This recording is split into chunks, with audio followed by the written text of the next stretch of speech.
Hi everyone. तो एक ऐसी गलती जो नए इन्वेस्टर्स कभी ना कभी करते होंगे, जब भी वो किसी भी फंडामेंटल्स को चेक कर रहे हो और फंडामेंटल्स के आधार पे डिफरेंट डिफरेंट कंपनीज को कंपैरिजन कर रहे हो, तो एक गलती है जब वो सेक्टर वाइज कंपैरिजन नहीं करते, है ना।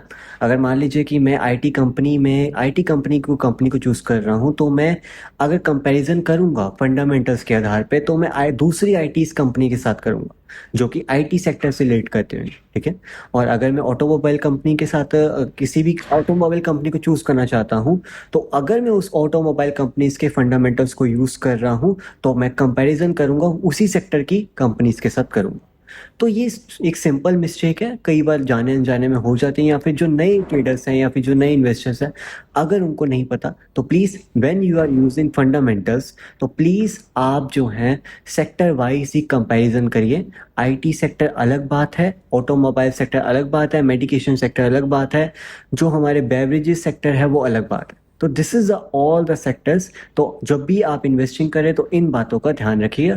सेम सेक्टर में कंपैरिजन करिए। डिफरेंट डिफरेंट सेक्टर्स के जो रेशियोज होते हैं वो अलग अलग होते हैं। जैसे मान लीजिए कि एक पीवी रेशियो है, उसका एक सेक्टर में एक कॉमन रेशियो आता है हमारा। मान लीजिए कि कोई भी एक्स नंबर जो है इसी सेक्टर में इसके लगभग आता है ना।